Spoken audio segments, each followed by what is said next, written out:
Hoy es el Día de la Libertad de Prensa, que como cada año se convierte en una jornada de balances sobre el estado de las libertades informativas en el mundo. Y este año, como en los inmediatos anteriores, México de manera tristemente destacada en buena parte de los balances que se hacen tanto por la prensa mundial como por las organizaciones internacionales. Y para la asociación de origen francés Reporteros Sin Fronteras, hay una novedad. Al menos 120 personas han sido detenidas en el mundo por informar a través de Internet, que se ha convertido en un medio cada vez más vigilado por las autoridades en algunos países. Por ahora están Rusia, China y Cuba. Para la Comisión Nacional de Derechos Humanos son estos años negros para los periodistas mexicanos, ya que desde 1909 hasta hoy son 61 los periodistas muertos en la década.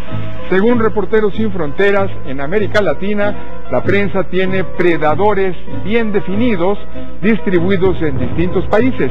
En México dice los narcotraficantes.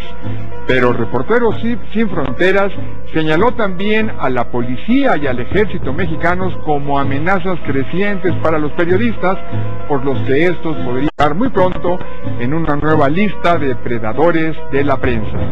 Y el capítulo México de la Organización Internacional Artículo 19 presentó hoy aquí su guía práctica de seguridad para en zonas de riesgo, que lleva el título Prevenir para después informar. Eso fue durante la mesa de diálogo Violencia contra la Prensa en México, Reflexiones y Acciones, participación de directivos de varios medios mexicanos de comunicación. Y es imposible dejar de registrar el nuevo fracaso comunicacional del gobierno con la violación de las expectativas generales. Anuncio de que el sábado presentaría la información con los videos prometidos sobre el ataque en que murieron los estudiantes del TEC de Monterrey, Jorge Antonio Mercado y Javier Francisco Arredondo. No se avanzó en la satisfacción del derecho de la gente a saber qué pasó allí, sino que se generó la percepción de que la falta de calidad informativa y las precariedades de su presentación pues buscaban más ocultar y encubrir que esclarecer. Y no solo no hubo un control de daños digno de ese nombre para las Fuerzas Armadas, sino que los daños se extendieron a la Procuraduría General de la República. De todo esto hablaremos hoy en esta nueva emisión de la Agenda Pública, el programa de Foro TV para discutir con usted sobre los medios y los procesos de...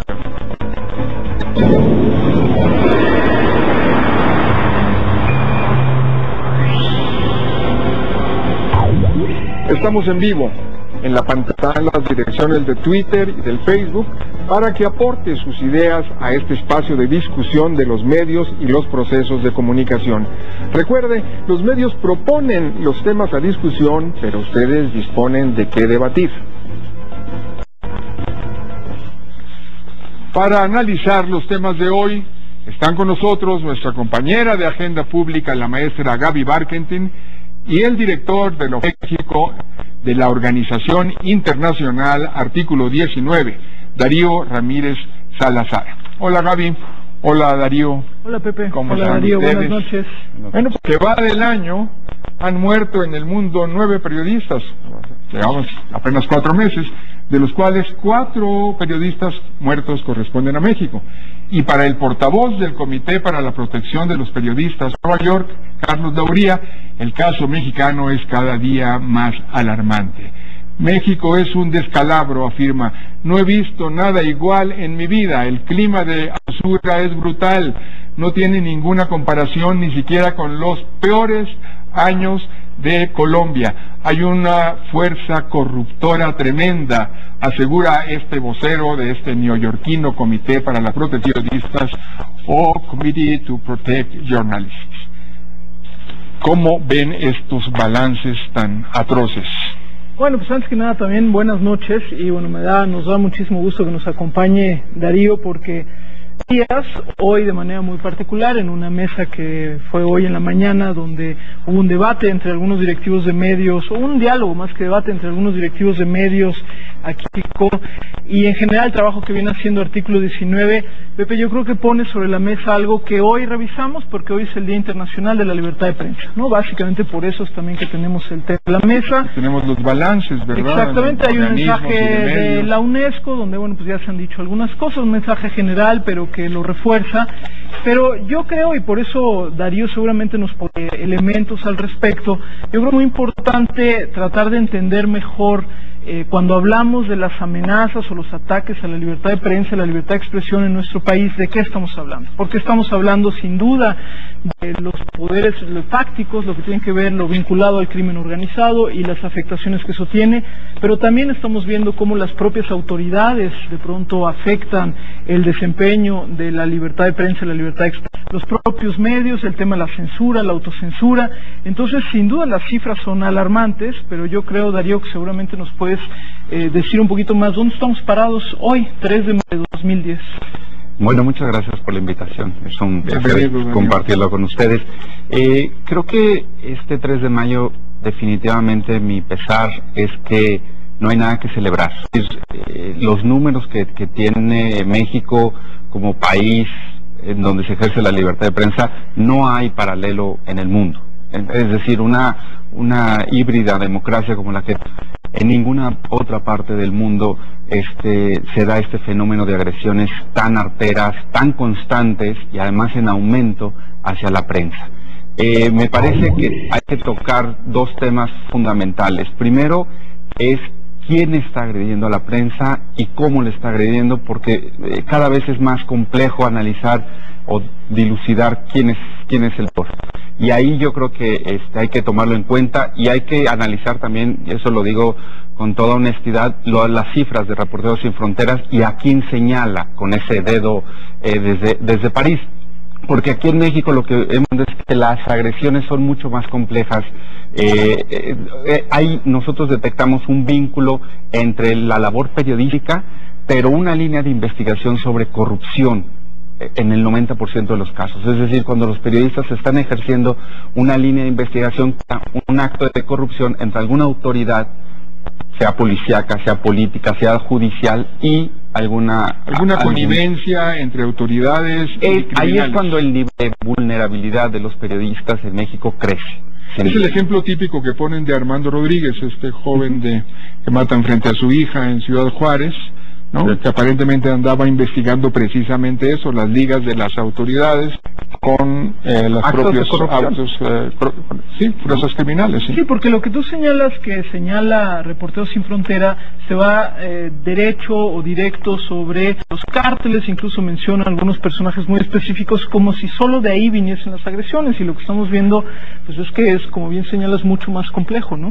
Y yo creo que hay que, no más, parte de lo que se discutió en la mesa de hoy, creo que también la cobertura periodística ha cambiado, porque México ha cambiado, porque el periodismo ha cambiado, porque el contexto de violencia que estamos viendo, pues tenemos que voltear. Y afortunadamente hemos volteado a ver a un país que no lo ha superado, pero ha caminado de manera constante, que es Colombia. Exacto. Entonces, nosotros hemos tenido pláticas con grandes periodistas colombianos que dicen sí se puede cubrir la violencia y el crimen organizado, y se puede cubrir de manera ética y de manera segura. Yo creo que es... Y eficaz, sobre todo, ¿no? Y eficaz, y uno de los elementos que debemos de tener en México. Yo me asustó porque en febrero que presentamos el informe anual, el 80% de una muestra no muy grande de 150 medios, el 80% no había ni siquiera pensado en cuestiones de seguridad para sus reporteros. Muchísimo. Entonces, pues por eso ni las empresas, ni nada. No, había un alejamiento completo, ¿no? Un autismo, sí. Pero ahora mismo que estás diciendo todas estas nuevas que estamos aprendiendo en las empresas informativas, en los propios periodistas para la cobertura de situaciones de riesgo, pues vamos a pasar en el siguiente corte a revisar precisamente esta guía, ¿no? Práctica de seguridad para la cobertura en zonas de riesgo, prevenir para después informar, porque Eso es lo que hoy se presentó y que creo que vale la pena que lo conozca el público. A un corte, no se vaya, estamos en Agenda Pública, el programa de Foro TV para análisis de los medios y de los procesos de comunicación.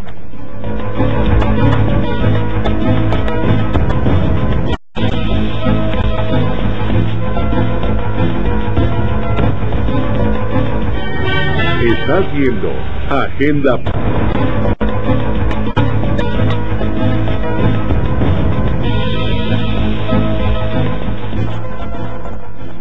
Y volvemos con la guía práctica de seguridad para la cobertura en zonas de riesgo. Prevenir para después informar, que se dio a conocer hoy por la Oficina en México de Artículo 19, en la Mesa de Diálogo Violencia contra la Prensa en México, reflexiones y acción. Participación, decíamos, de directivos de medios de comunicación que plantearon sus experiencias. ¿Cómo prevenir los ataques de que pueden ser víctimas los periodistas? ¿Cómo enfrentar las amenazas? ¿Cómo sobrevivir? ¿Cómo atender al estrés postraumático después de cada agresión de estas que se enumeran? Es un catálogo que en sí mismo nos habla de la zozobra en que periodistas mexicanos en esas zonas de mayor riesgo, Darío. Muchas gracias. A mí me parece que nos tardamos 4 años en elaborar, porque íbamos recogiendo los cursos de seguridad que damos de periodística, y yo nada más, es una guía, no cubre balas, no hace cosas mágicas, pero lo que sí, y es la columna vertebral, es que la manera de estar más seguro es un periodismo ético.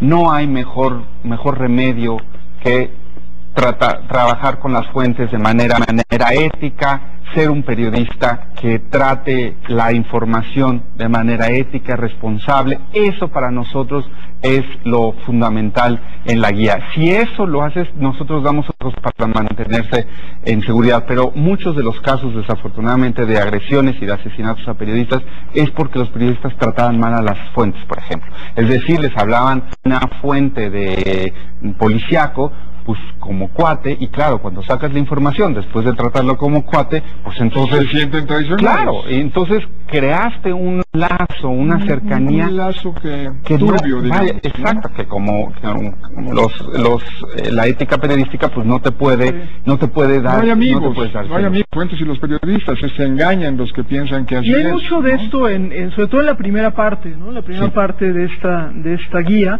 hay mucho la parte, cómo te acercas, cómo estás en la calle, hay incluso algunos consejos específicos a mujeres, ¿no? Pero es, digamos, esta primera parte de cómo me acerco a la historia, y luego algunos asuntos muy específicos que ya tienen que ver con la seguridad, por ejemplo, cómo tratar con militares y policías, en fin, hay unos consejos muy prácticos que van desde si debo llevar la ventana arriba o no la debo llevar arriba. O cómo puedes ir vestido a cubrir. Exactamente. ¿No? O sea, y cómo tratar, cómo acercarme a ciertos personajes. Pregunta, ¿dónde encuentran estas que seguramente nos están viendo? ¿Dónde la pueden encontrar esta guía? Bueno, en la página de Artículo, www.articulo19.org, ahí la pueden bajar de manera evidentemente gratuita, y vamos a meses de visitas a los estados, a las redacciones de los periódicos, para buscar y detonar en los medios de comunicación este trabajo. No hay muchos tal vez consejos que pueden sonar obvios, pero no sé si se acuerden, ahora que fue la primera vez que fue Calderón a Ciudad Juárez hace poco, hubo una foto, de hecho creo que fue de Milenio, donde estaba la policía, los manifestantes y 2 fotógrafos en medio. Exacto. ¿No? O sea, vaya, perdón, pero si después dicen, bueno, ¿por qué golpearon a los fotógrafos? Porque pues estaban en medio, o sea, entonces, vaya, hay que comenzar, me parece, a sembrar esta semilla el primer paso es protección, y no quiere decir, como lo dijo Medina Mora hace 2 años, la autocensura como mejor medida de autoprotección. O sea, esto es exactamente para alejarse de ello. En este caso, pues es un elemento más de profesionalización de los periodistas en la nueva situación que nos ha tocado tristemente vivir, ¿no? Sí. Pero además, bueno, ustedes son profesores y queremos que también meterlo en las escuelas de periodismo, porque los chavos ahora salen, ¿no? Y pues el periodismo que les están claro, ese es un elemento de conocimiento. Pues creo que muy necesario, y es necesario en las escuelas de comunicación donde ustedes trabajan, donde ustedes están formando periodistas, pues decirles que el periodismo y cómo cubrir el periodismo ha cambiado. Hoy en la mañana estuviste tú al mesa de diálogo, justo que ya ha mencionado el maestro Carreño hoy en un par de ocasiones, con algunos directivos de medios, en donde se habló de esto, se habló de esta guía, pero se habló también de la situación de la libertad en nuestro país. Tuvimos algunos ejemplos interesantes de este compañero que estuvo con nosotros ahí de Michoacán, y bueno, pues un poco lo que les está sucediendo de cambio. Estaba del Universal, estaba de Excelsior y de Milenio. Y yo te decía, Darío, que posiblemente con lo que más me quedo de la mesa de hoy, que estuvo muy interesante, es con la sensación de que los medios finalmente se sientan a la mesa y dicen tenemos que hacer algo junto. Esto suena muy poquito en pañales, ¿no? Exactamente. Yo también acabé de manera, satisfecho por la mesa, pero también dos reacciones. Una, decir, o sea, si apenas estamos juntándonos a platicar de un problema que comenzó hace seis años, que llevamos 60 periodistas asesinados, 10 periodistas desaparecidos, y apenas directivos a decir tenemos que trabajar, tenemos que buscar cómo cuidar a nuestros cómo cuidar, y sí tenemos responsabilidad en esto y todo, pues como tú dices, Gaby, me parece que sí es bastante, aunque nuestras expectativas pues se cubrieron, pero también, si recuerdas, un punto fundamental fue cómo acercamos estos grandes medios con los periódicos locales. Es decir, son dos mundos, lo que estaba viviendo Cambio y lo que dijo, bueno, sí, ustedes están ahorita analizando esto. Yo llevo 2 periodistas de mi redacción, están secuestrados desde noviembre del 2009 y el último hace un mes. Me parece que funcionó tener a alguien como Jaime. Choqueante. Claro, porque, bueno, es las redacciones del Universal que todos han tenido problemas, además, o sea, no es nuevo. Sí, pero hay estados en que más. Tuvimos también a los periodistas de Chihuahua, Gaby. Sí. Y también fue algo contrastante para los periodistas del Distrito Federal, ¿no? Pero yo también me quedo incluso lo que se mencionó hoy, bueno, fue abierto, se puede decir, lo que decía el Universal de también los problemas locales, ¿no? Que decían, tienen eso el día de hoy en primera plana del tráfico de armas, la venta de armas en la Ciudad de México, y cómo, bueno, pues están siendo también ellos amenazados por tener estas historias. Es decir, va de lo macro a algunas problemáticas específicas, pero bueno, finalmente se sentaron a la mesa. Creo que con todo es un avance, ¿no? Yo, concluyo, pero además, si tú recuerdas, dijeron, bueno, ¿y qué más podemos hacer? Es decir, sugirieron, oye, una persona en cada medio encargado de que organizaciones que estamos documentando los casos de los periodistas lo registre, se le podamos dar la información y que empiece a generar que empiece a circular dentro de las mismas redacciones, porque uno de los problemas es que no se cubren los mismos. Muy bien, pues vamos a pasar al registro del nuevo fracaso de comunicación precisamente del gobierno en materia de comunicación, de la violencia y la inseguridad, con esa conferencia de prensa del sábado a cargo de la PGR, que bueno, obtuvo una condena unánime en los medios convencionales y en las redes sociales. ¿Creen ustedes que es falta de voluntad o falta de capacidad para informar o comunicar? Vamos a verlos un segundo. De lo hasta ahora actual, se infiere que los jóvenes ingenieros fallecieron a consecuencia de los disparos hechos desde diferentes distancias durante el enfrentamiento anteriormente descrito. Cabe hacer notar que, cuando menos, en el caso del joven Jorge Antonio Mercado Alonso, uno de los impactos corresponde al calibre dado por la delincuencia organizada. Bueno, pues nunca coincidió, ¿verdad?, la voz con las imágenes del PowerPoint desastroso. Decía Ciro Gómez Leiva hoy que reprobado a un alumno de primer semestre de comunicación si hubiera intentado presentar un PowerPoint como este, ¿no? Pero además yo agregaría, Pepe, sí, sin duda, y como bien señalas, todos los periodistas, todos los medios coinciden en esta casi burla, ¿no? Si no fuese tan grave desde el punto de vista de la comunicación. Pero además de que, como bien vimos en este pedacito, está hablando el vocero de la PGR y en la cualquier otra cosa menos de lo que está hablando, cosa que es muy grave por aquello que se está señalando, porque está diciendo, y entonces el video nunca corrió, en fin, una cosa terrible. En un sábado en la noche, casi a las 8 de la noche, donde, bueno, pues la atención sin duda está en otro lado, y además no se dice nada, porque tampoco tiene nada que decir más que, bueno, pues parece ser que la bala no pertenece. Parece lo que quieren es ocultar. Es la sensación que da, es la percepción que dejó, lamentablemente. Y en esto lo que estamos hablando con Darío, este tema de la seguridad, de la inseguridad, lo que te deja como ciudadano es un poco, o esta inoculación, o literalmente nos quieren ver la cara. En fin, yo creo que también ahí tenemos un problema serio, ¿no?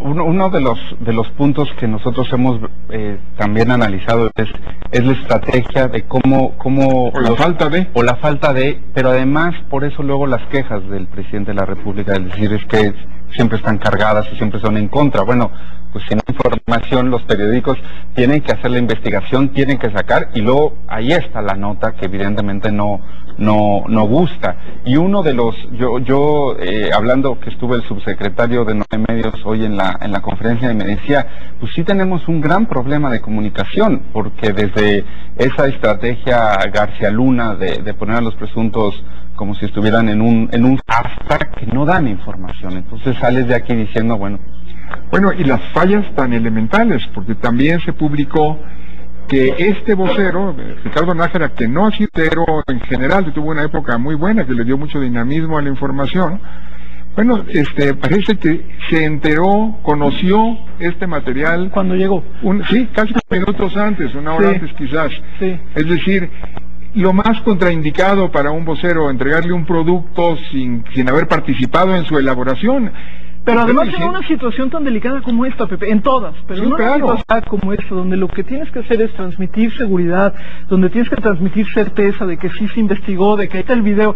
Yo en el momento que él dijo, corre video, y el video no solo no corrió, sino se pasmó la pantalla, dije, este país verdaderamente es un poco de risa loca, sin dramático. Si es contraindicado que el vocero no conozca el producto informativo que va a presentar, aún es contraindicado, aún cuando siendo un producto informativo de excelencia. Exacto. Cuando es malo, esta cosa tan elemental, tan amateur, es verdaderamente terrible, y es muy grave, porque el resultado está en eso.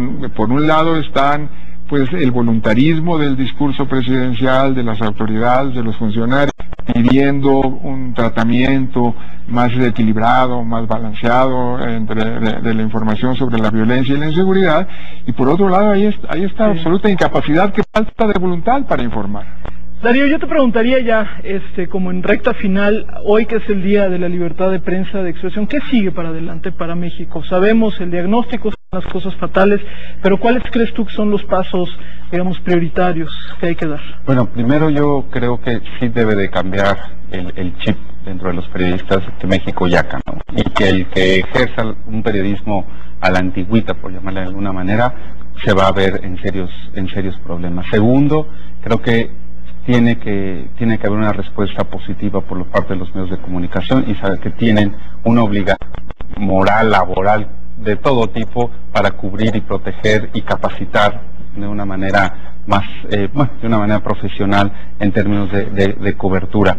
Y por último, que funcionen las instituciones del Estado. Perdón, pero hay una Procuraduría General de la República con una Fiscalía completamente inútil. No cuesta más o menos $1,5 millones por año, y no tenemos ni un caso. Es que es alarmante, pero ni un caso. Entonces, pues claro, eso genera más violencia. Tenemos una Comisión de Derechos Humanos que los periodistas no se acercan, en los diputados y tampoco. Entonces, mientras las instituciones del Estado no funcionen, pues entonces evidentemente la responsabilidad todavía aún más es de los periodistas de protección. Pues muchísimas gracias, Darío, muchísimas gracias, Gaby. Se acabó el tiempo. Gracias por discutir los medios con nosotros. Gracias, Gaby, gracias, Darío. Muchas gracias. Nos vemos, nos oímos, nos escribimos, nos tuiteamos en la agenda pública de mañana martes.